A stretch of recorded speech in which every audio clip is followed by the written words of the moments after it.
रातों दिन रहे फिर हम लागल।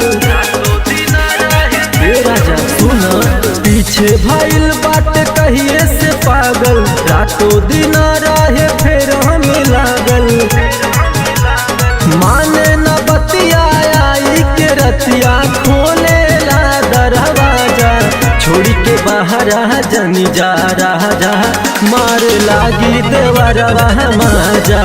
छोड़ी के बाहर जनी जा राजा मार लागी देवरवा माजा।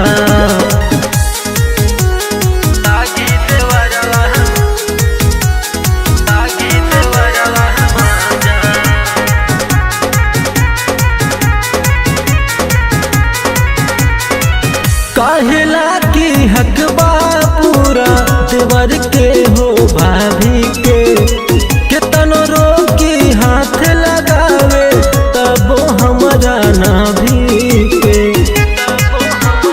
बड़ी परेशानी बाई राजा। काहेला की हक बा पूरा देवर के हो भाभी के, कितनो रोकी हाथ लगावे तबो हमारा नाभी के।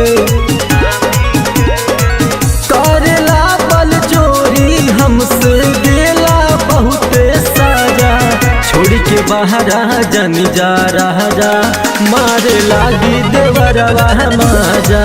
छोड़ के बाहर जनी जा राजा मारे लागी देवरवा माजा।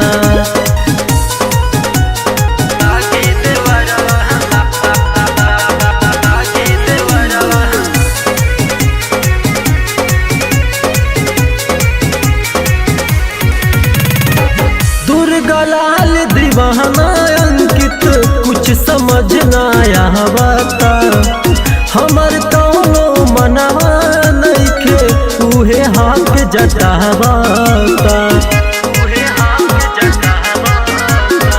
दुर्गालाल दीवाना अंकित कुछ समझ ना आवता, हमर कौनो मनवा नइखे उहे हाथ जटावता। मनवा नाही लागे हमरो नैहर हमके भेजा जा, छोड़ के बाहर जनी जा राजा मारे लागी देवरवा माजा। छोड़ के बाहर जनी जा राजा मारे लागी देवरवा माजा।